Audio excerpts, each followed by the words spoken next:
오늘은 10장서부터 13장까지입니다. 10장서부터 13장까지.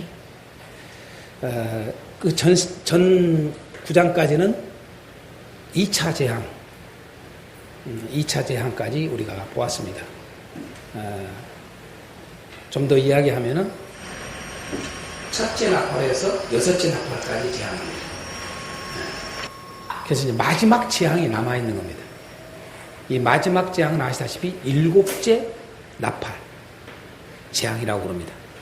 그래서 이 마지막 재앙을 남겨놓고 10장서부터 13장은 무엇을 말해주는가? 좀 더 이야기하면 10장서부터 13장하고 이게 14장서부터 18장까지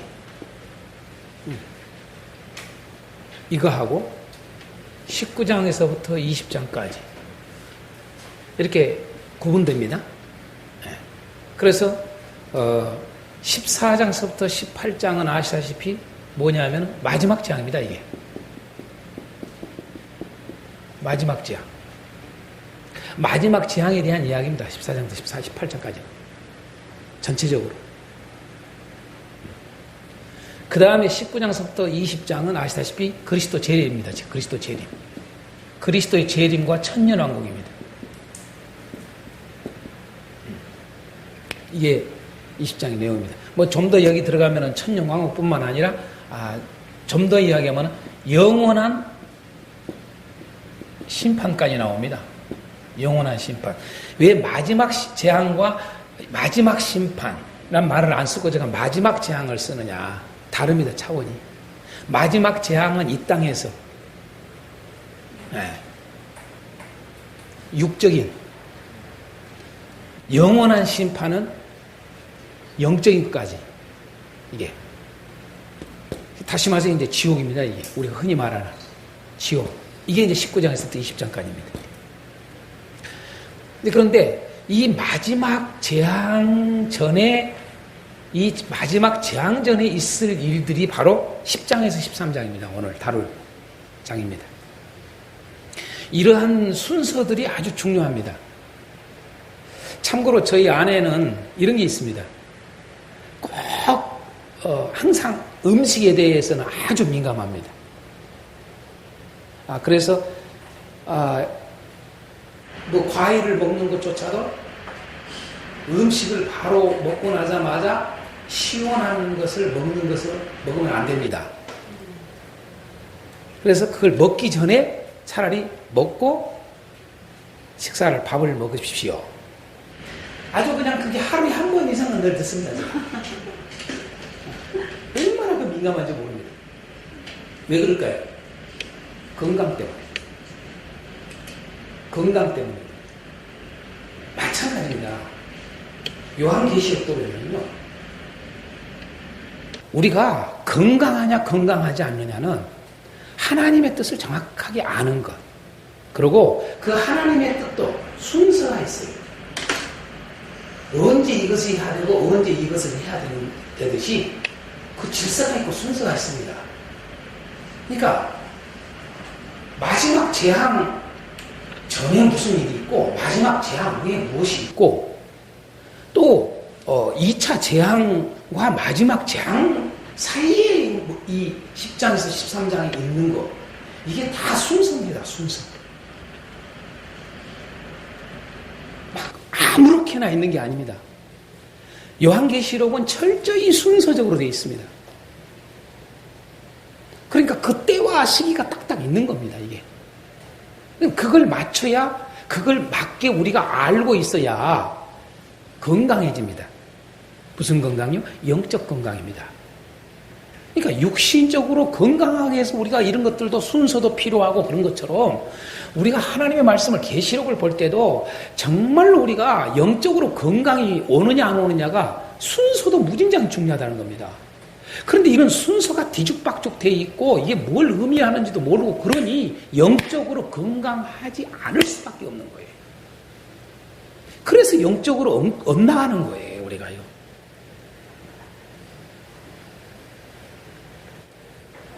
그래서 이 10장에서 13장은 무엇을 말해주고 있을까? 이걸 우리가 좀 알아야 됩니다. 이걸. 쉬운 말로 말하면 10장에서부터 13장은 마지막 재앙 전에 일어날 일들입니다. 일어날 일. 마지막 재앙 전에 일어날 일입니다. 이게 10장에서 13장입니다. 여기에서 이제 나온 게 이 마지막 재앙 전에 일어날 일이라고 하는 이게 우리가 흔히 많이 쓰고 있는 7년 대환란입니다. 이게 대환란.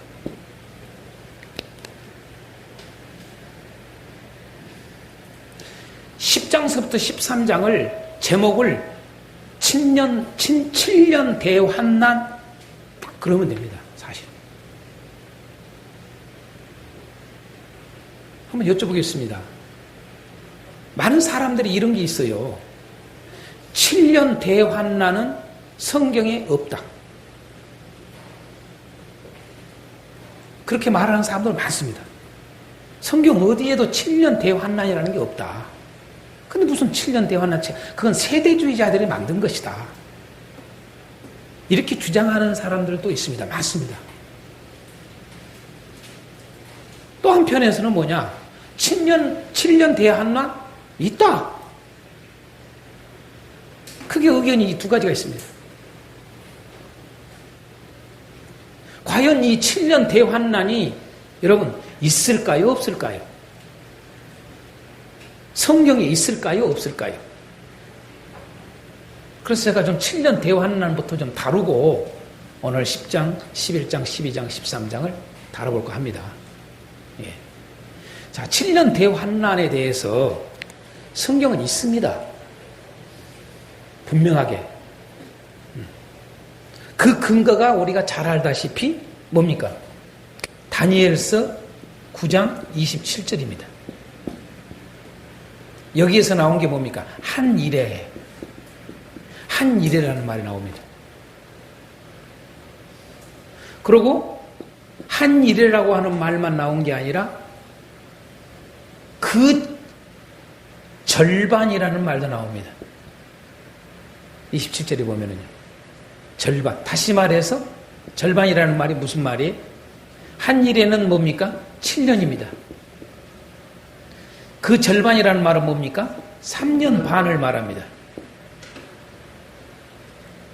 그래서 다니엘서 7장에도 뭐가 나오냐? 한때, 두때, 반때가 나옵니다.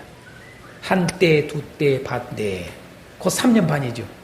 한때, 두때, 반때 이렇게 나옵니다. 자, 3년 반. 그렇죠? 7장에 뿐만 아니라 12장에서도 나옵니다. 다니엘서에. 한때, 두때, 반때 이렇게 나옵니다. 그러면은 오늘 우리 요한계시록 10장에서 13장 말씀에도 이게 나옵니다. 네. 그렇죠? 어디에 나온가요? 한번 찾아볼까요? 12장 14절에 나옵니다. 12장 14절에. 그렇죠? 그 다음에 또 이것을 다르게 표현하고 어디에 있습니까? 1260일이라고 나옵니다. 1260일이 11장 3절에 나옵니다. 그 다음에 12장 6절에 나옵니다. 이렇게 표현을 다 쓰고 있습니다. 이게 보면은. 다시 말해서 42달 동안 1260일 한때 두때 반때 이건 다 동일한 3년 반입니다. 분명히 이것을 뒷받침하고 있다는 겁니다. 이렇게.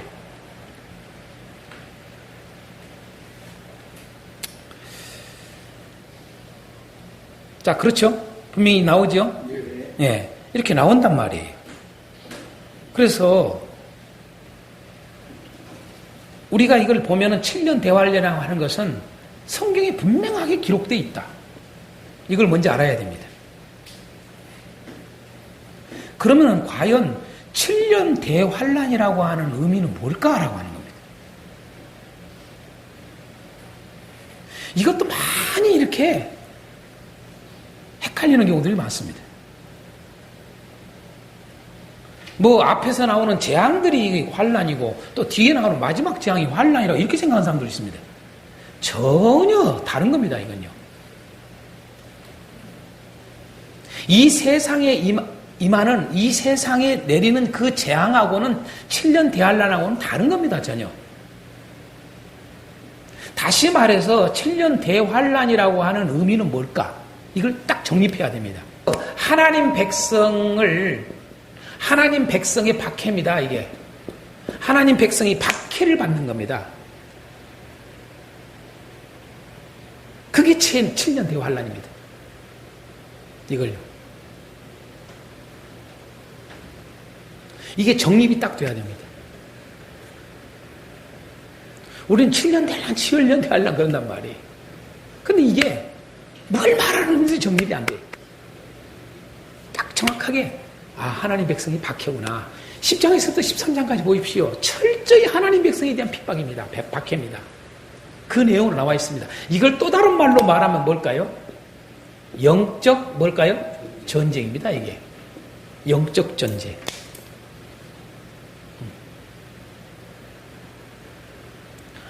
악한 자들과의 전쟁입니다.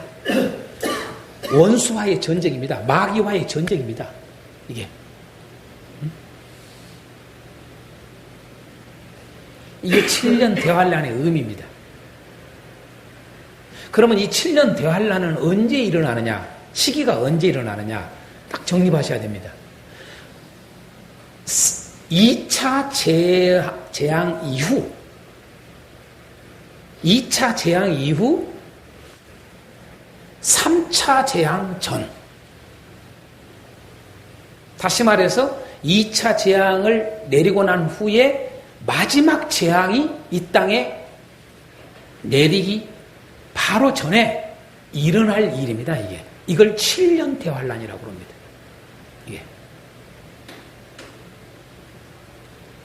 이 시기를 이렇게 정확하게 알고 가야 됩니다. 7년 대환란. 그러면 좀 더 7년 환란, 대환란에 대한 성경적 근거를 좀 더 우리가 한번 찾아보자고요. 한번 보겠습니다. 2절 3절만 읽어보겠습니다. 성전 바깥마당은 측량하지 말고 그냥 두라. 이것은 이방인에게 주었은즉 그들이 거룩한 성을 42달 동안 짓밟으리라. 내가 나의 두 증인에게 권세를 주리니 그들이 굵은 베옷을 입고 1260일을 애언하리라.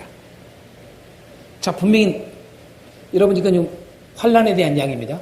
날짜도 나오잖아요. 기간도 나오잖아요. 식기약에서요. 자, 42달, 1260일 나온단 말이에요. 근데 나온데 여러분 분명히 뭐가 나옵니까? 누구에게 이런 일들이 오냐 이 말이에요.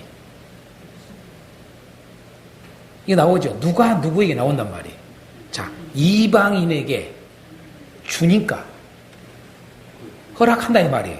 그들이 거룩한 성을 3년 반 동안 짓밟는다는 거예요. 그렇죠? 예? 이때에 동시적으로 또 어떤 일이 있느냐? 두 증인이 애언하는 일이 일어난다 이거죠. 같은 시기에. 예. 자, 이 근거를 한번 이렇게 보시고, 그 다음에 12장 한번 6절. 12장 6절 보겠습니다. 12장 6절에 보면은 이런 말씀이 나옵니다. 그 여자가 광야로 도망하매 거기서 1260일 동안 그를 양육하기 위하여 하나님께서 예비하신 곳이 있더라. 자, 그러면서 13절 14절 보겠습니다. 그걸 그대로 연결해서 넘어가서 봅니다. 용이 자기가 땅으로 내쫓긴 것을 보고 남자를 낳은 여자를 박해하는지라. 자, 양육과 박해가 이코로 같이 쓰여지고 있다는 걸 알아야 됩니다. 이쪽 편에서 볼 때는 양육이고 이쪽 편에서 볼 때는 박해란 말입니다. 이게. 그렇죠? 자, 박해를 하는데 그 기간이 나오지 않습니까? 14절. 그 여자가 큰 독소리에 두 날개를 받아 광야 자기 곳으로 날아가 거기서 그 뱀의 낯을 피하여 한 때와 두 때와 반 때를 양육받더라. 이런 내용이 나옵니다. 자, 이게 지금 현재 7년 대환란의 근거들입니다. 지금. 그렇죠? 자, 그 다음에 13장 5절을 보겠습니다. 13장 5절에 여러분 잘 아시다시피 13장 5절은 이따 자세히 나오겠습니다만 여러분 두 짐승 나오는 사건입니다. 그렇죠? 666 나오는 사건이 들어가 있는 게 13장입니다. 바로 그런데 이 666의 대표적인 것이 바로 이 첫 번째 짐승입니다. 이게요. 첫 번째 짐승인데 그가 어떻게 활동하는가 5절에 보십시오. 또 짐승이 과장되고 신성 모독을 말하는 입을 받고 또 42달 동안 일할 권세를 받으니라. 여러분 3년 반 동안 뭐예요? 바로 이 짐승이 첫 번째 짐승이 고통을 주는 것입니다. 이게요. 그렇죠? 또 3년 반이란 말이에요. 자, 그러면 지금 현재 계시록은 이렇게 봤습니다. 계시록에 이런 내용들이 나오니까 이것을 더 확증해주고 입증해줄 수 있는 것들을 다른 성경을 보자 이겁니다. 자, 다니엘서 9장 한번 보겠습니다. 다니엘서 9장.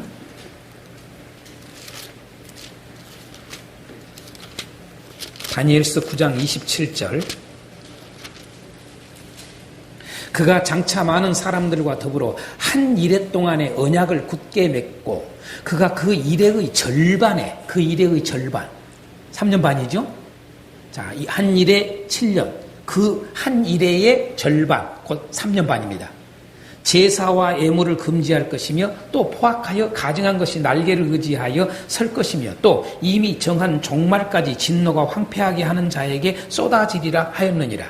그러니까 이때에 이 3년 반 동안에 어떤 일이 벌어지느냐. 여러분 그 거룩한 성에 아까 나왔죠. 계시록에서 거룩한 성에 11장에 나왔잖아요. 2절에 나왔지 않습니까? 그래서 그곳에 여러분 어떤 일이 벌어지느냐. 여러분 제사와 예물을 금지하게 돼요. 그러니까 하나님께 제사를 못 드리게 한다는 얘기죠. 그렇죠? 못하게 하고 포악하여 가증한 것이 날개를 의지하여 설 것이며 여러분 포악하고 가증한 것이 딱 선다는 거예요. 그곳에. 그렇죠? 그러면서 이미 정한 종말까지 진노가 황폐하게 하는 자에게 쏟아지리라. 여러분 마지막 재앙까지. 그렇죠? 그때까지 이 일들이 일어나는 거예요. 여러분요. 그게 3년 반입니다. 이게. 자, 이런 근거들도 한번 참고하시고 7장 25절을 봅니다. 다니엘서 7장 25절 보면 그런 말이 나옵니다. 그가 장차 지극히 높으신 이를 말로 대적하며. 자, 아까 말씀에 지금 현재 또다시 요한계시록에 나왔지 않습니까? 어떻게 됩니까? 그 13장 5절에 분명히 나왔지요. 무슨 말로 뭘 해요? 하나님을 비방하고 그러잖아요. 그렇죠? 그러니까 보십시오. 그가 장차 지극히 높으신 이를 말로 대적하며. 그렇죠? 연결되지 않습니까? 지극히 높으신 이의 성도를 괴롭게 할 것이며 그가 또 때와 법을 고치고자 할 것이며 성도들은 그의 손에 붙임받아요. 얼마 동안 지내리라? 한 때와 두 때와 반 때를 지내리라. 3년 반이죠. 그렇죠? 자, 이렇게 근거들이 정확하게 제시되어 있다 이 말입니다. 3년 반 동안 이렇게 한다는 이야기입니다. 자, 또다시 보겠습니다. 12장 7절. 12장 7절. 7절에 봅니다.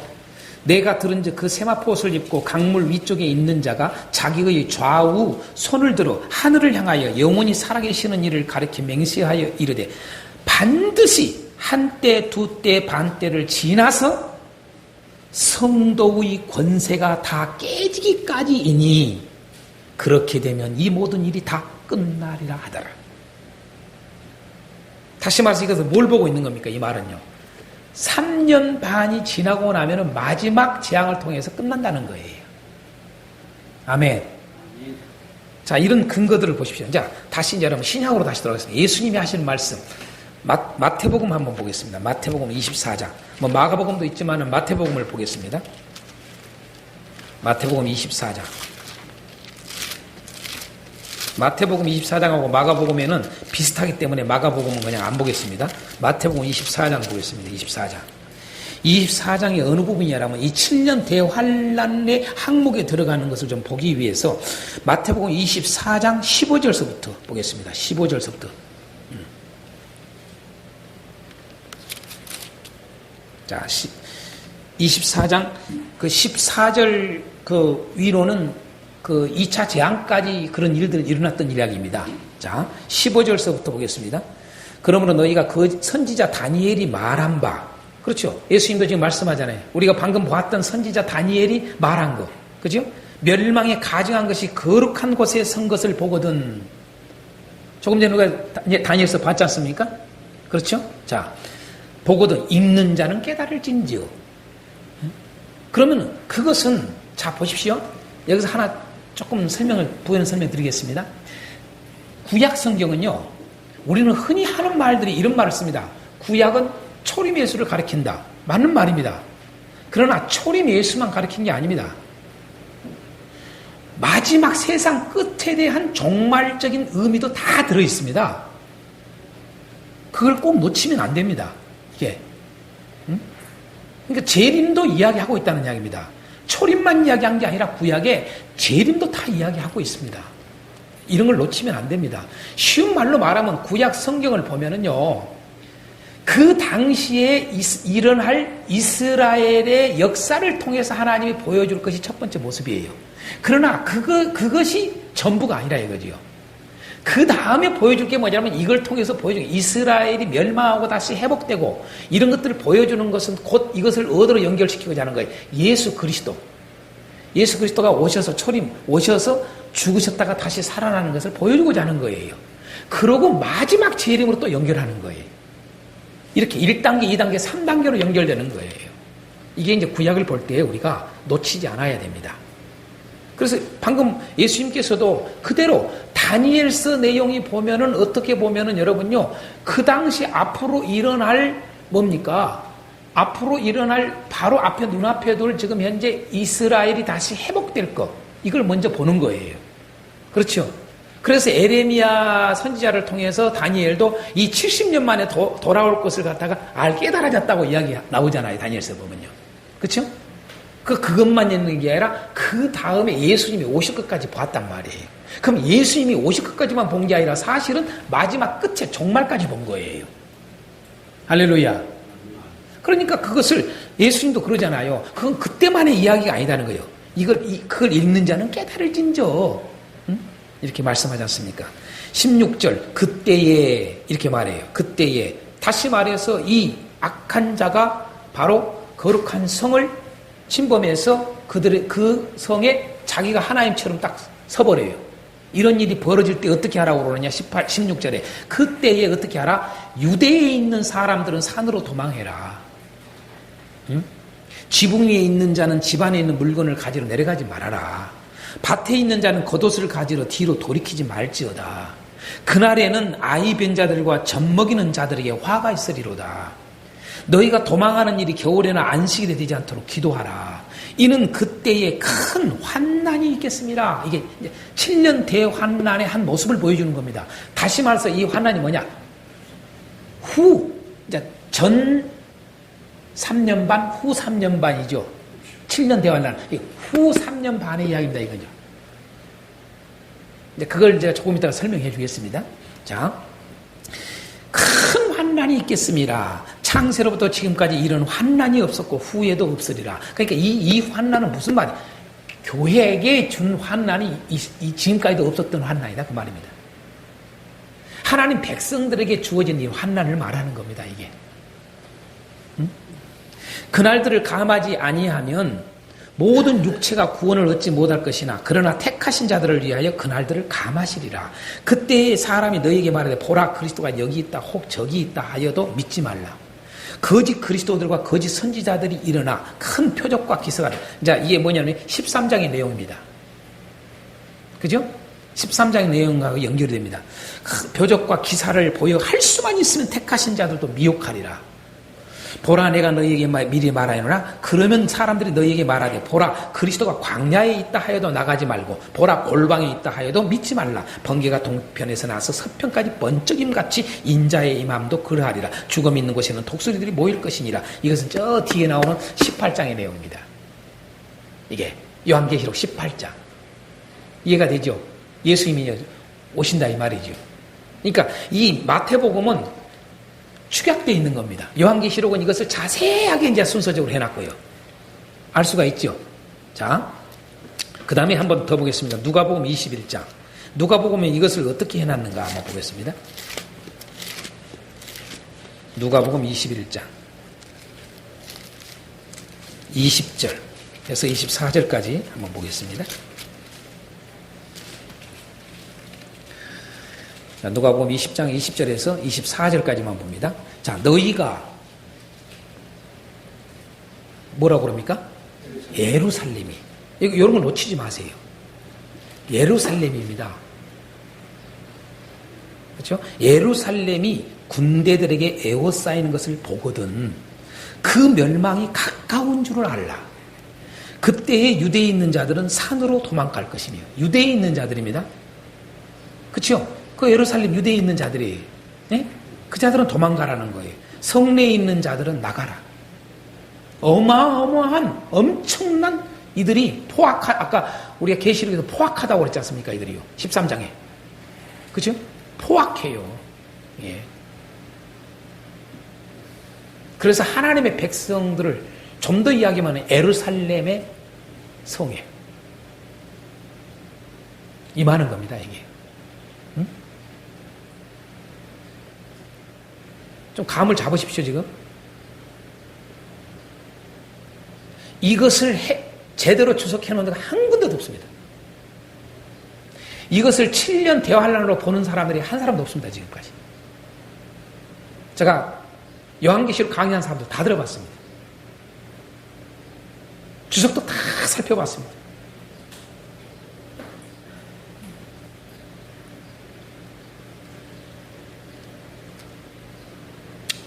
한번 더 보겠습니다. 여러분, 유대에 있는 자들이라고 했습니다. 다른 데 있는 자들이 아니에요. 유대에 있는, 아까도 마태복음에 나오잖아요. 산으로 도망갈 것이며 성내에 있는 자들은 나갈 것이라. 촌에 있는 자들은 그리로 들어가지 말지어. 여러분, 이 말씀들은 상징적 의미가 아닙니다. 실제적인 의미입니다. 이 말은. 예수님이 하신 이 말씀은 상징적 의미가 아니란 말이에요.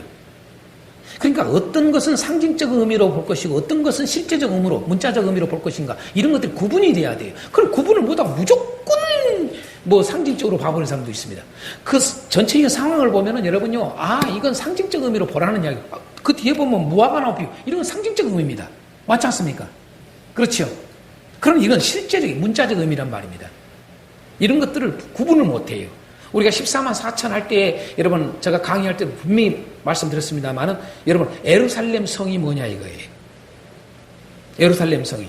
결국은 사도 요한이 예루살렘 성을 14만 4천하고 니코로를 시키는데, 그 예루살렘 성이 우리가 생각하는 새 예루살렘 성을 보여주는 새, 우리가 생각하는 이런 성, 이게 아니라 그 말입니다. 그죠? 전혀 달라요.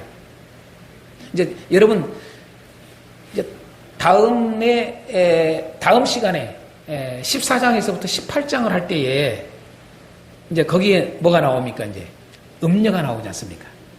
음녀. 자, 큰 음녀. 그 큰 음녀를 곧 뭐라고 그랬습니까? 큰 성 바벨론. 자, 그럼 큰 성 바벨론은 뭘 말할까요? 여러분, 우리가 생각하는 그런 성이 아닙니다. 그런 건물이 아닙니다. 사람입니다. 사람. 그러니까 사도 요한의 대조법을 잘 알아야 됩니다. 제가 서론할 때에 분명히 요한계시록의 서론을 할 때에 이 대조법, 사도 요한이 쓰는 대표적인 방법 중에 하나가 요한복음이나 요한 1서나 2서나 3서나 다 요한계시록이나 대조법을 써요. 대조법을요.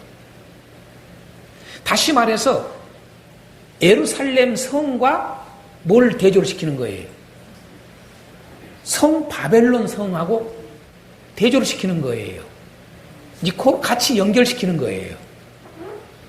그러니까 우리가 생각하는 그런 성이 아니에요. 바벨론 성이. 사람입니다. 사람. 요것도 사람이고 요것도 사람. 그러나 여기서 말하는 여러분 예루살렘 성은 뭐예요? 지금 현재 마태복음 24장이나 누가복음 21장에서 보는 이 21장에서 보는 이 예루살렘 성은 뭐예요? 실제적인 거란 말입니다. 이런 걸 구분을 할 줄 알아야 돼요. 그것은 그 문맥들이나 그 본문들을 자세히 보면은 그냥 이해가 갑니다. 근데 그걸 구분을 안 합니다. 보통. 그래서 문제가 오는 거예요. 항상요. 자, 이해가 되죠? 자, 보겠습니다. 다시 22절. 이날들은 기록된 모든 것을 이루는 징벌의 날이니라. 그날에는 아이벤 자들과 젖먹이는 자들에게 화가 있으니 이는 땅에 큰 환난과 이 백성에게 진노가 있겠습니다. 자, 이 백성에게 진노가 있다는 거예요. 이 백성이 뭐예요? 여러분요. 네. 자, 그들이 칼날에 죽임을 당하며 모든 이방에 사로잡혀 가겠고, 보십시오. 예루살렘은 이방인의 때가 차기까지 이방인들에게 밟히리라. 아까 우리가 요한계시록에 나온 거 그대로 나오죠. 그렇죠? 예. 맞지 않습니까? 요한계시록에 뭡니까? 청량을 하잖아요. 측량을 하잖아요. 성전을요. 나머지를 갖다가 측량하지 않는 나머지는 다 이방인에게 뭐예요? 넘겨주잖아요. 넘겨주니까 이방인들이 뭐해요? 짓밟는다고 나왔잖아요. 그렇죠? 맞습니까? 안 맞습니까? 그게 나왔단 말이에요. 그러면은 그 말하고 그대로 지금 연결되는 거예요. 보면은요. 예루살렘이 이방인의 때가 차기까지 이방인들에게 밟힘을 당할 것이라는 겁니다. 자, 이방인의 때가 찬다는 말이 뭡니까? 이방인에게 심판한다, 재앙. 이방인을 멸망한다는 말입니다. 이방인의 때라는 말은 여기서. 네? 이방인을 멸망할 때 그 말입니다. 다시 말해서 마지막 재앙. 이 말입니다. 마지막 재앙 이 말 때까지 여러분, 예루살렘은 이방인들에게. 다시 말해서 마지막 재앙이 올 때까지 그들을 멸할 때까지 뭐예요? 예루살렘이 짓밟힌다는 거예요. 이게 교회의 핍박입니다. 다시 말해서 이게 좀 더 이야기하면 교회 핍박 중에서도 어느 교회를 말합니까? 이스라엘. 예루살렘의 여러분 박해입니다. 문자적인 예루살렘. 그렇지요. 이제 이따가 제가 이야기하겠습니다. 왜 그런지, 왜 10장이 있는지, 왜 10장에 작은 두루마리가 있었는지, 왜 그 작은 두루마리는 한마디로 말해서 하나님의 비밀이 이루어진다 그랬습니다. 그 하나님의 비밀이 무엇인지, 그거 알면 그냥 끝나버립니다. 이거 간단합니다. 복잡하지 않습니다.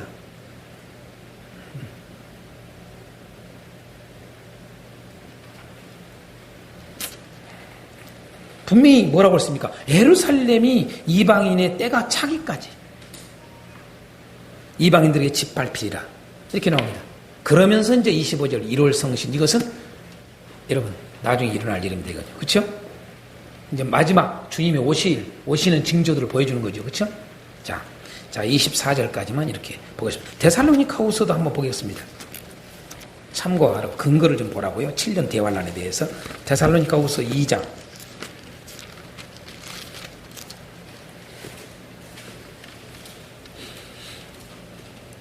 자, 1절서부터 한 4절까지만 보겠습니다. 형제들아, 우리가 너희에게 구하는 것은 우리 주 예수 그리스도의 강림하심과 우리가 그 앞에 모임에 관하여 영으로나 또는 말, 자, 예수님의 재림에 대한 이야기죠. 이거는 강림한다는 말은 예수님의 재림에 대해서 말하는 거예요. 영으로나 또는 말로나 또는 우리에게서 받았다 하는 편지로나 주의 날이 이르렀다고 해서 쉽게 마음이 흔들리거나 두려워하거나 하지 말아야 한다는 것이라. 자, 어떤 사람들은 애언해서 좀 영으로 말한다는 거예요. 영으로. 응? 영으로 말을 해요. 응? 영으로 말을 한다고 해도 듣지 말라는 겁니다. 말로나 편지로나 이렇게 주의 날이 이르렀다고 쉽게 마음이 흔들리거나 두려워하거나 하지 말아라. 그렇죠? 흔히 뭡니까? 이런 일들을 많이 쓰고 있는 2절의 내용들을 쓰고 있는 대표적인 게 뭡니까? 이단입니다. 그 다음에 또 이단만 있는 게 아니라 뭡니까? 여러분, 세대주의 중에서 극단으로 가는 사람들이 이걸 꼭 합니다. 꼭 이단만 그런 게 아니라. 그래서 예수님이 곧 오실 것처럼. 그죠? 그래서 우리는 이런 마태복음이나 이런 복음서를 통해서 뿐만 아니라 뭐 이렇게 데살로니가서를 통해서 또한 요한계시록을 통해서 뭡니까? 정확한 시기는 때는 모르지만은 뭡니까? 이미 예수님도 말씀했습니다. 징조를 통해서 일어날 일들을 통해서 분별을 하도록 해놨습니다. 아멘. 그럼요. 그러면 지금 주님이 오실 때인가 아닌가, 재림하실 때인가 아닌가 알 수 있어요, 없어요? 알 수 있는 분별이 가는 거예요, 여러분요. 정확한 시기는 몰라도. 그 터무니없이 뭐 그냥 2012년도에 뭐 온대나 2012년도에 여러분 예수님이 오신다는 이야기를 한 사람들이 한두 사람이 아니었어요. 대표적으로 여러분 이단 중에 여러분요. 하나님의 교회가 여러분 2012년도에 여러분요. 예수님 재림한다고 그렇게 떠들었던 사람들입니다. 그런데 우리 기독교 뉴스를 보니까 여러분 하나님의 교회가 대표적으로 우리 기존에 있는 지금 전국에 있는 교회들 여러분 상당히 사이즈가 있는 교회들이 빚 때문에 넘어가 가지고 여러분 그런 교회들 각 지역별로 40군데 이상을 갖다가 매입을 했어요. 기존 자리에 있는 교회를. 그러니까 다 하나님의 교회로 바뀌었습니다. 참 가슴 아픈 이야기예요. 근데 그들은 2012년도에 여러분 재림한다고 그랬거든요. 그런데 그 재림한다 2012년도에 재림도 안 했지만은 2012년도에 재림한다고 하는 시한부 종말론들을 보통 그들은 주장을 한단 말이에요. 그러면서 다 그런 재물들이 얼마나 어디서 나오겠습니까? 여러분 시한부 종말론이나 막 다급하게 이런 경우를 이걸 이용을 해서 여러분 헌금을 많이 내게 하는 일들이 많지 않습니까? 그러니까 이런 순서들을 잘 우리가 성도들에게 깨닫게 해서 그렇다고 해서 또 느긋하면 안 되지요. 깨어 있어야 되죠. 항상 언제든지 깨어 있어야 되죠. 3절에 누가 어떻게 하여도 너희가 미혹되지 말라. 그러면서 하는 말이 뭐라고 그럽니까? 먼저 어떤 일이 벌어진다? 배교하는 일이 있다. 예수님이 재림하기 전에 반드시 배교하는 일이 있다. 다시 말해서 뭡니까? 여러분 배교하는 일이 저 불법의 사람 곧 멸망의 아들이 나타나기 전에는 그날이 이르지 아니할 것이다. 멸망의 아들 뭡니까? 이게 마귀하고 똑같은 적그리스도입니다. 적그리스도. 그럼 그 적그리스도가 뭐냐? 그게 이제 13장에 나오지 않습니까? 적그리스도가. 응? 다시 말해서 자기가 그리스도 자리에 앉아 있는 거지요. 자기가 하나님 자리가 하나님 되는 거지요. 이제 좀 더 우리가 13장에 살펴보겠습니다만은 여러분 정치적인 입장에 있는 사람이 영적인 것까지 다 자리에 앉는 거예요, 이게요. 이게 뭐라. 자, 4절에 그는 대적하는 자라. 신이라고 불리는 모든 것과 하여간 모든 신의 무에 딱 서요, 자기가요. 그렇죠? 모든 신의 예? 또 숭배함을 받는 것에 대항하여 그 위에 자기를 높이고 하나님의 성전에 앉아 자기를 하나님이라고 내세우느니라. 아멘. 자, 이렇게 우리가 요한계시록부터 시작해서 다니엘서나 또 다른 것도 있습니다만은 이렇게 마태복음 또 마가복음 누가복음 또 데살로니가서 이를 보면은 분명하게 뭡니까? 이 7년 대환란에 대한 이야기들이 다 지금 근거가 제시되고 있지 않습니까? 그렇죠? 그러면은 여러분 전 3년 반과 후 3년 반에 대한 구분입니다. 전 3년 반은 언제를 말하고 후 3년 반은 언제를 말할까? 이게 뚜렷하게 이야기해 준 데가 없습니다. 근데 우리가 요한계시록을 보면은 여러분요, 이 한때, 두때, 반때, 곧 42달이라는 이런 말, 예? 이게 앞에서도 쓰이고 뒤에서 쓰인단 말이에요. 좀 더 이야기하면은 11장에서도 쓰이고 13장에서도 쓰인단 말이에요. 그렇죠? 예? 이렇게 보면은, 예? 맞습니까? 안 맞습니까? 이게 나온단 말이에요. 그러면은 13장에만 나오는 게 아니라 12장에도 나옵니다. 12장에도 나옵니다. 그래요, 안 그래요? 예? 12장에도 보면은 뭡니까? 여자. 그죠? 나와요, 안 나와요? 이렇게 나온단 말이에요. 그러면은 전 3년 반과 후 3년 반. 분명히 이쪽에서도 42달도 있고 이쪽에서도 42달이 있어요. 그럼 같은 42달이냐? 이제 이것만 구분하면 됩니다. 한때, 반때, 두때, 요쪽, 그러니까 1260일과 요쪽에 1260일과 요것만 구분되면 전 3년 반, 후 3년 반입니다. 제가 결론적으로 이렇게 방금 여러분들하고 나누면서 이렇게 마태복음하고 이런 거 다 보면서 누가복음 보면서 결국은 다니엘서하고 이런 것들 다 보면서 결론이 맺어진 게 뭐냐라면은 요한계시록이 이렇게 해놓은 게 참 순서적이구나. 역시 이것뿐만 아니라 요한계시록 모든 것이 순서적입니다. 순서가 정확하게 순서에 입각해서 되어 있다는 겁니다.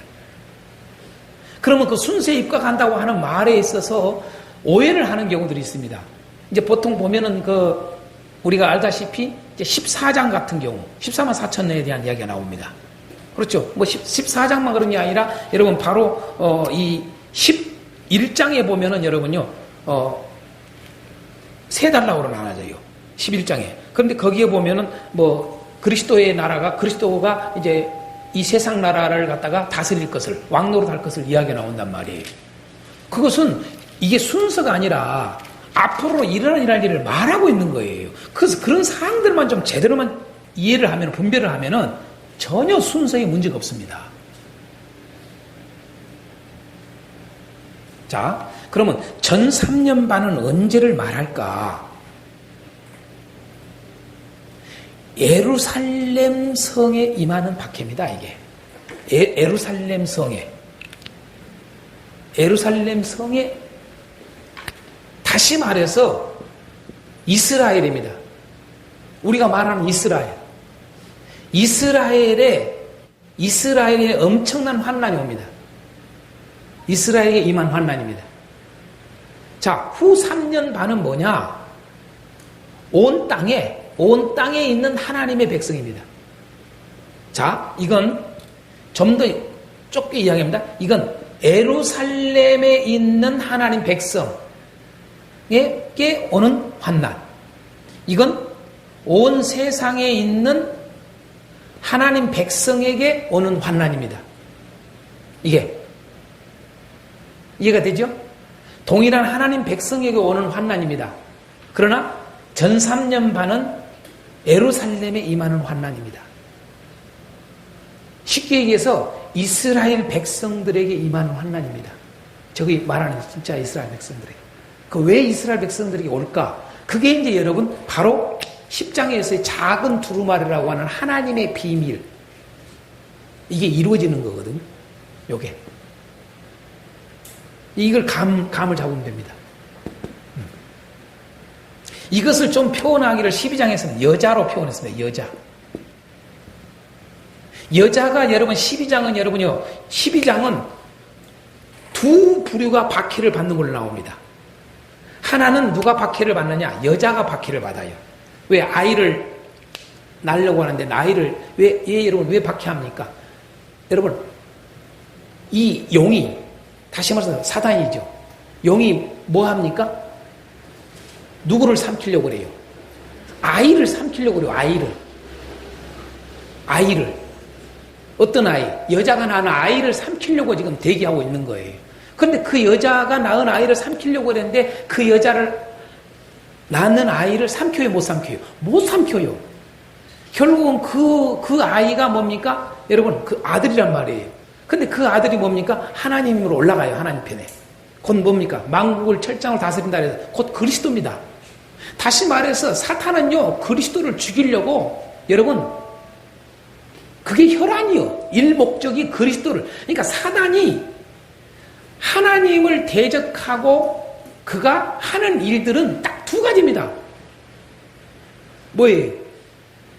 하나님의 아들인 그리스도를 죽이는 일입니다. 삼키는 일입니다. 멸망시키는 일입니다. 근데 그 일을 실패해요, 안 해요? 실패하잖아요.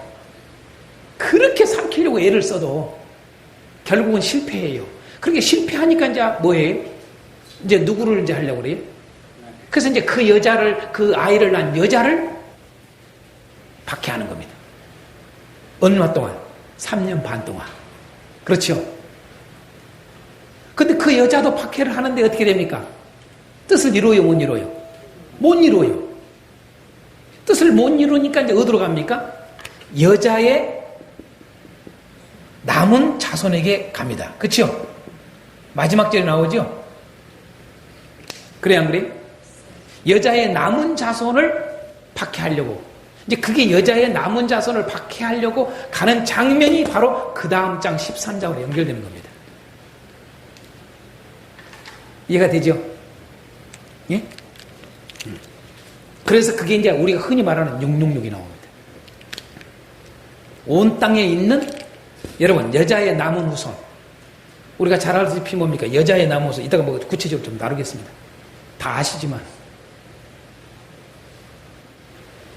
큰 틀만 이렇게 좀 아시라 이거죠. 큰 틀만 이게.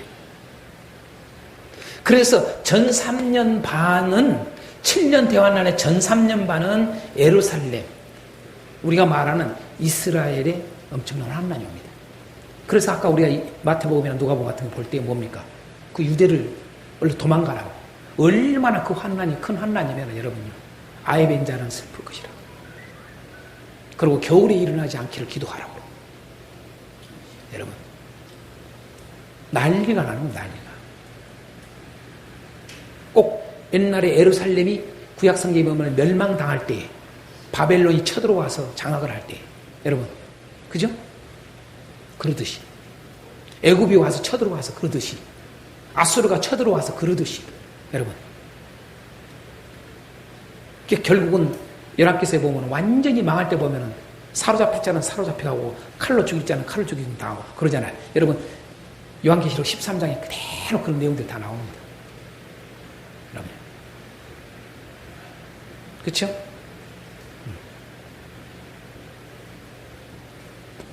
그래서 이 3년 반은 이렇게 쓰고 있다. 좀 참고해서 쓰시면 좋겠습니다.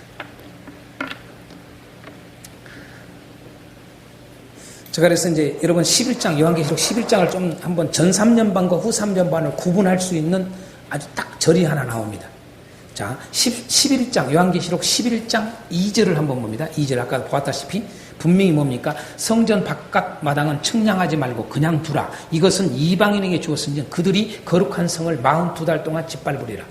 여러분 예루살렘 성, 거룩한 성 예루살렘 성이 어떻게 됩니까? 3년 반 동안 완전히 박해를 받는 겁니다.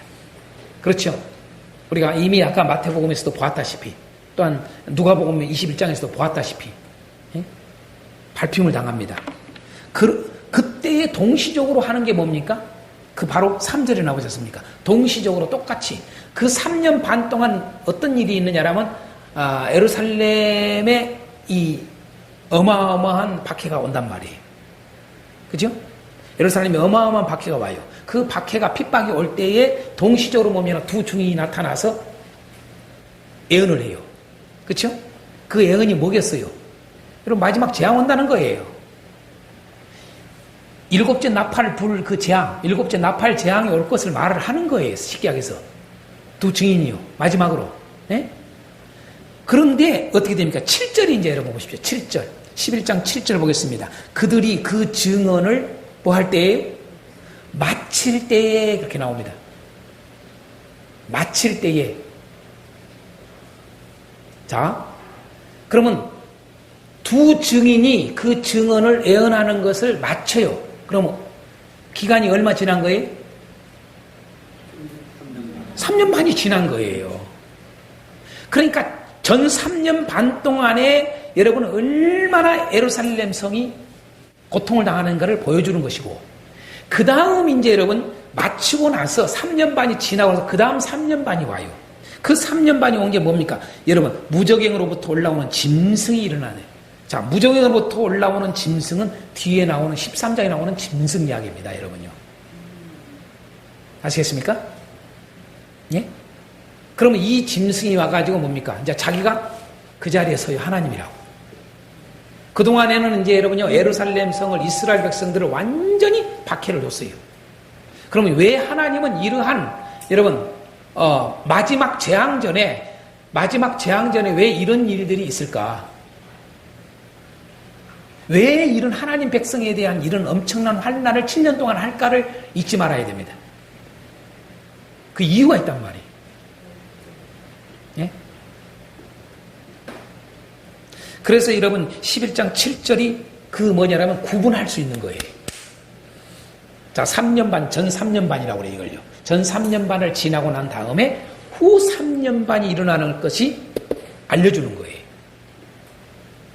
그때에 뭡니까? 이제는 증언을 마친 후 3년 반 들어갈 때 어떤 일이 벌어집니까? 바로 이 두 증인이 죽임을 당하지 않습니까? 이 짐승에 의해서. 그렇죠? 죽임만 당하는 게 아니라 여러분 13장에 이 내용들이 자세하게 나와요. 보면은요. 그렇죠? 13장 5절서부터 내용이 나옵니다. 또 짐승이 과장되고 신성 모독을 말하는 입을 받고 42달 동안 일할 권세를 받으니라. 짐승이 입을 벌려 하나님을 향하여 비방하고 그의 이름과 그의 장막 곧 하늘에 사는 자들을 비방하더라. 또 권세를 받아 성도들과 싸워 이기게 되고 각 족속과 백성과 방언과 나라를 다스리는 권세를 받으니. 이게 쭉 나오잖아요. 죽임을 당한 어린 양의 생명책의 창세의 이후로 이름이 기록되지 못하고 이 땅에 사는 자들은 다 그 짐승에게 경배하리라. 그죠?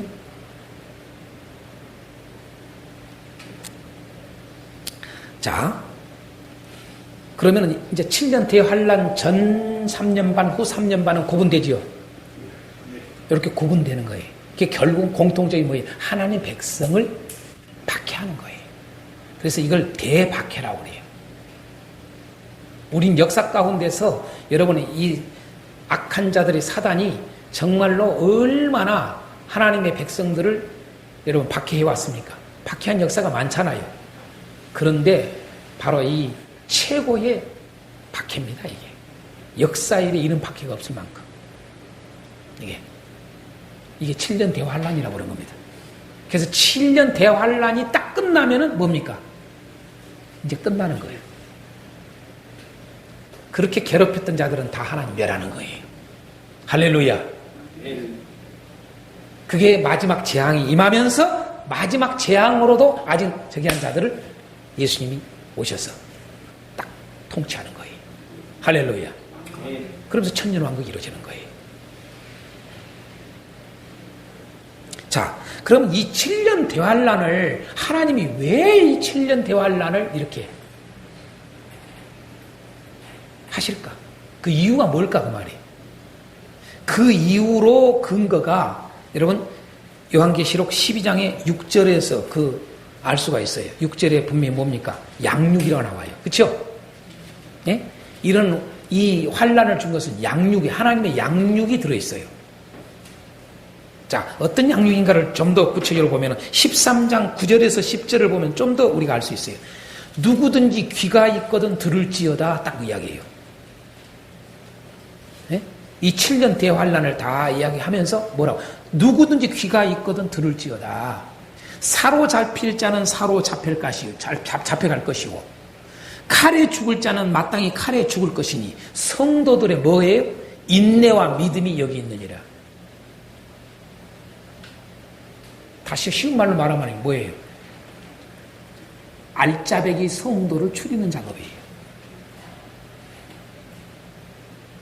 진짜 믿음 있는 자, 진짜 인내한 자, 이런 속에서도 하나님을 부인하지 않는 자, 이런 속에도 하나님의 말씀을 지키는 자, 이런 속에서 예수님을 증거하는 그 증거의 증인으로서의 삶을 사는 자. 이것을 여러분 다니엘서 여러분 12장 한번 10절에는 뭐라고 되어 있는 거 보십시다. 다니엘서 12장 마지막 부분입니다. 마지막 부분에 다니엘서 12장 10절에 이렇게 나옵니다. 이것도 이런 환란이 왜 하나님이 허락한가를 보여주는 거예요. 다니엘서 12장 10절. 많은 사람이 뭐한다? 연단을 받아 스스로 정결하게 하며.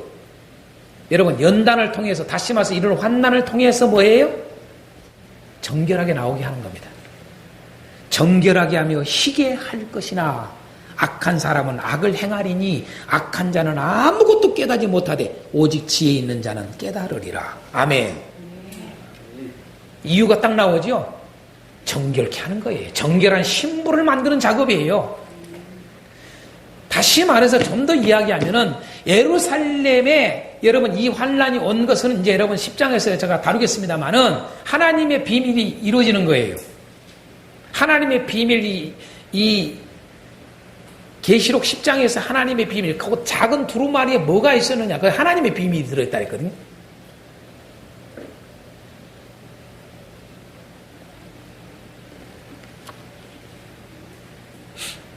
자, 이 정도면 7년 대환란은 일단 정리가 되죠? 7년 대환란에 대해서. 아, 7년 대환란은 분명히 여러분 하나님 백성에게 오는 환난이구나. 곧 대박해구나. 응? 왜 그걸 허락한다? 하나님은 정말로 그곳에서 진정한 구원의 운동을 일으키고자 하는 거예요. 진짜 배기.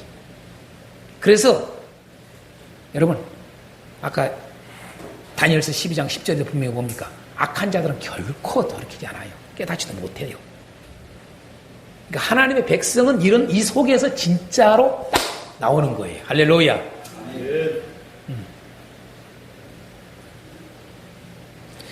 자, 이것을 좀 더 이제 구체적으로 10장에서부터 13장까지가 7년 대환란이다 라고 하는 것을 딱 알고 이제는 우리가 10장서부터 13장까지 자세히 좀 보겠다 이 말입니다. 그래서 꼭 큰 틀을 잊지 마십시오. 이 큰 틀을 잊으면 안 됩니다. 그래서 결국은 이 제목이 10장서부터 13장까지 제목은 그냥 7년 대환난 그러도 되고 교회 대박해 이래도 되고요. 그죠? 영적 전쟁 그 말입니다. 그래서 중심 단어는 보면은 이 10장에서 13장까지 가만히 보면은 여러분 전쟁, 싸우다 이런 단어들로 꽉 차 있습니다. 이게. 그러니까 이 박해를 곧 전쟁으로 싸움으로 표현해 놓은 거죠. 그렇죠? 네.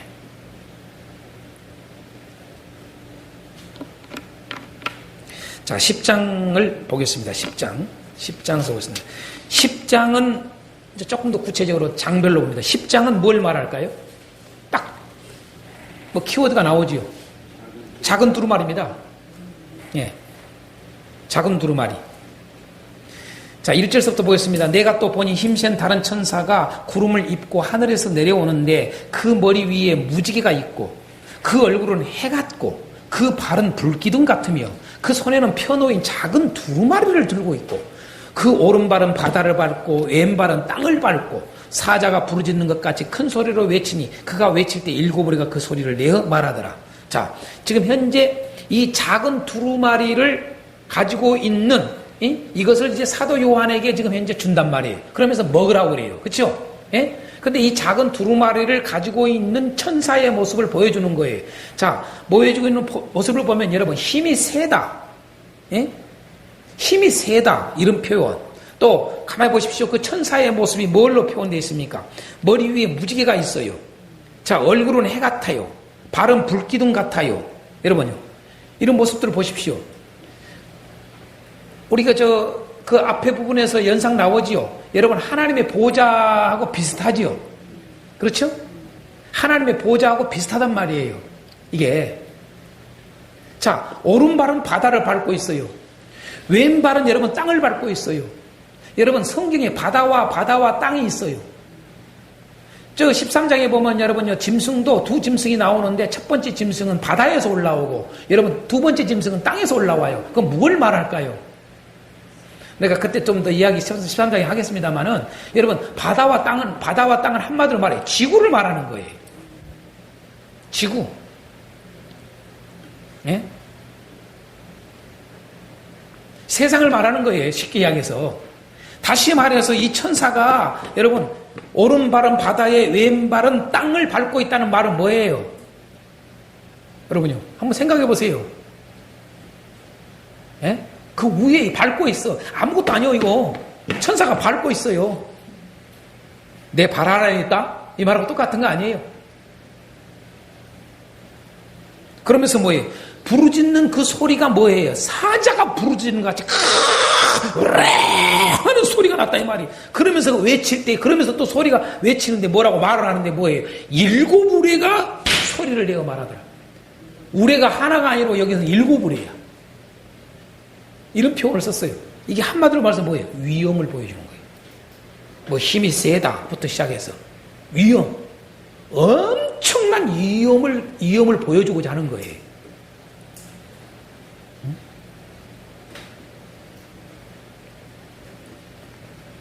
간단하죠? 1절서부터 3절까지 내용 이렇게 해석 딱 끝납니다. 뭐 여러 소리 할 필요 없습니다. 이게요. 그 다음에 4절서부터 보겠습니다. 일곱 우레가 말을 할 때에 내가 기록하려고 하다가 곧 들으니 하늘에서 자 일곱 우레가 말을 해요. 다시 말해서 천사가 이 일곱 우레 같은 소리로 말을 한단 말이에요. 그러니까 말을 하니까 사도 요한이 이걸 기록을 하려고 그랬어요. 기록을 했으면 뭐예요?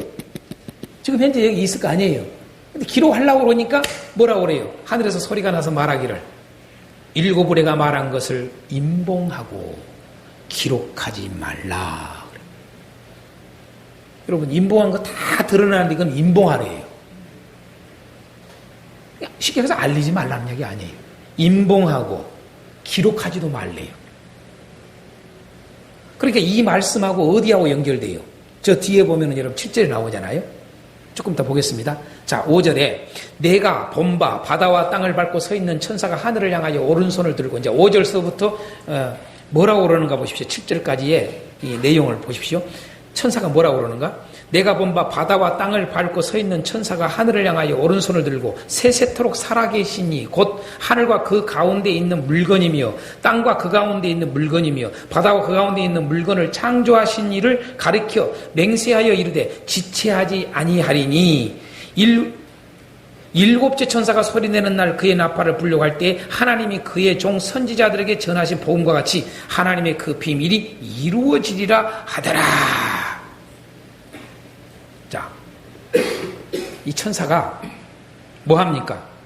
맹세를 해요. 뭐라고 맹세해요? 이 일이 여러분 곧 일어난다. 이루어진다. 곧 이루어진다 이거예요. 곧 이루어져요. 근데 곧 이루어지는데 곧 이루어지는데 뭐라고 그래요? 7절에 이것이 뭐예요? 하나님이 그의 종 선지자들에게 전하신 복음과 같이 그의 비밀이 이루어지리라. 뭐 할 때? 일곱째 나팔을 불려고 할 때에 일이 벌어진대요. 자, 그 말은 일곱째 나팔이 불 때 이루어진다는 말입니까? 불려고 할 때 이루어진다는 말입니까? 그 말은 무슨 말입니까? 일곱째 나팔이 불기 전에 이 하나님의 비밀이 성취된다는 말입니다. 맞지요? 그죠?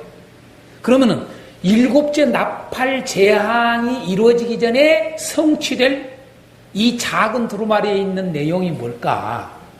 다시 말해서 하나님의 비밀이라고 해놨어요. 뭘까요? 그게 바로 11장, 12장, 13장인 거예요. 이게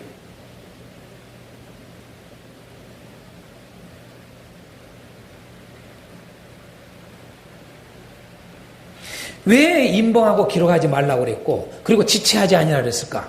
여러분 비밀이지만은 뭐예요? 곧 일어날 일이기 때문에 그런 거예요. 바로 그래서 뭐 기록할 것도 없어. 바로 그냥 집행될 일이기 때문에. 그렇죠?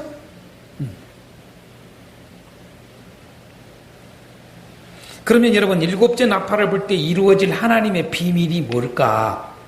한번 다뤄봅시다. 뭘 것 같아요? 네?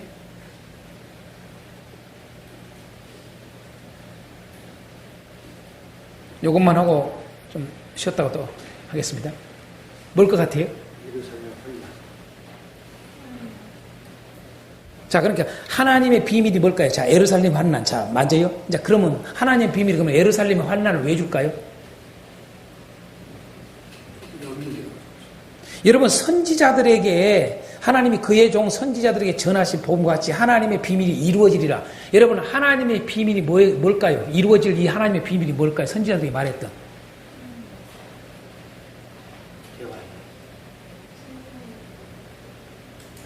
그러니까 대환란 맞아요. 7년 대환란인데 그 좀 더 구체적으로 7년 대환란의 이 비밀이 뭐냐 이 말이에요. 이 하나님의 비밀이 뭘까요? 이게 이제 여러분 로마서의 11장 25절의 말씀이 이루어지는 거예요. 로마서 11장 25절 한번 볼까요?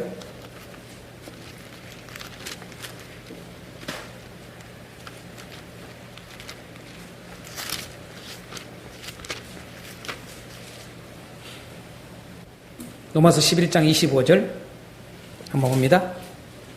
형제들아 너희가 스스로 지혜 있다 하면서 이 뭐를 그래요? 다시 말해서 비밀이 아니에요? 이 비밀을 그 말이에요. 이 비밀을 너희가 모르기를 내가 원하지 아니하노니 이 신비는 이 비밀은 이방인의 충만한 수가 들어오기까지 뭐 한다고요? 이스라엘의 덜어는 우둔하게 된 것이라. 그리하여 온 이스라엘 구원을 받으리라. 여러분 그러면서 여러분 구원자가 기록된 바 구원자가 시온에서 오사 야곱에게서 경건하지 않는 것들을 도르시겠고 내가 그들의 죄를 없이 할 때에 그들에게 이루어질 내 언약이 이것이라 함과 같으니라. 자, 하나님의 언약이에요. 하나님의 비밀. 하나님 뭘 언약했어요? 여러분 하나님의 백성들을 구원하는 거예요. 곧 여기서 말하는 하나님의 백성이 뭐예요? 이스라엘 구원이라고 말이에요. 육신적인 이스라엘 속에 있는 진정한 남은 자 이스라엘. 아멘. 다시 말해서 예루살렘이 유대인들이 여러분 뭐예요? 이스라엘이 하나님을 아직도 부인하고 있잖아요. 그렇죠? 예수님을요. 그렇죠? 그리스도를 부인하는데 이 대환란을 통해서 어떤 일이 벌어진다? 여러분 왜 이 예루살렘 성에 여러분 이런 엄청난 전 3년 반에 엄청난 대박해가 오느냐? 여러분 다 도망가야 되고 이런 일이 벌어지느냐? 이 일을 통해서 그리스도를 알게 하는 거예요. 할렐루야. 그래서 남은 자 구원이에요. 다시 말해서 이스라엘 백성들 중에 진정한 하나님의 백성들이 여러분 그리스도를 인정하고 돌아오게 하는 이 놀라운 일이 이루어지는 그 사건이에요. 이것은요. 이해가 됩니까? 이걸 이사야서는 이렇게 표현했습니다. 이사야서 27장 한번 보겠습니다.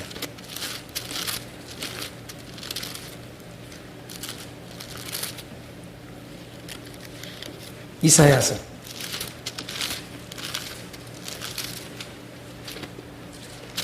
27장 9절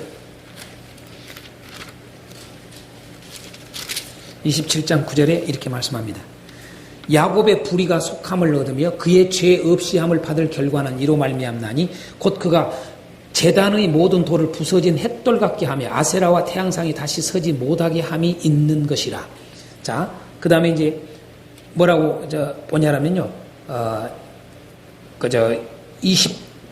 59장 보겠습니다. 59장 20절에서 21절. 59장 20절에서 21절. 여호와의 말씀이니라. 구속자가 시온에 임하며 야곱의 자손 가운데서 죄과를 떠나는 자에게 임하리라. 자, 회개하고 돌아오게 하는 일이죠. 그렇죠? 정결케 하는 일이 벌어지죠. 여호와께서 이르시되 내가 그들과 세운 나의 언약이 이러하니. 그죠? 곧 내 위에 있는 나의 영과 내 입에 둔 나의 말이 이제부터 영원하도록 내 입에서와 내 후손의 입에서와 내 후손의 입에서 떠나지 아니하리라 하시니라. 비로소 여러분 이스라엘이 예수님을 인정하게 되는 날이에요. 할렐루야. 그래서 이게 바로 하나님의 비밀이 이루어진다는 말이에요.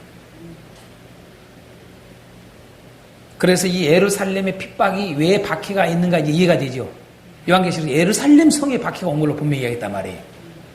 그러니까 우리가 아는 예루살렘에 그게 와요. 7년 대환란에 전 3년 반 동안. 그러면서 또한 이 땅에 두 증인이 있어요. 그죠?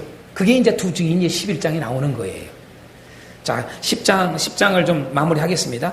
여러분, 이런 말씀입니다. 8절서부터 10절에 입에는 다나 이것을 먹으라고 그래요. 이 천사가 먹으라고 그래요. 이 작은 두루마리를 먹으래요. 예?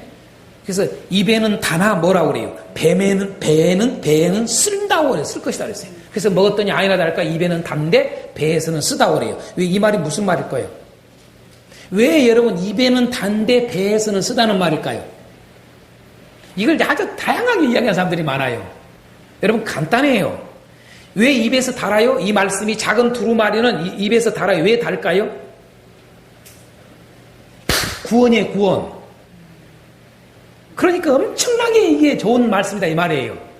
이 작은 두루마리에 있는 하나님의 비밀이 뭐냐면 구원을 이루는 일이란 말이에요. 누구?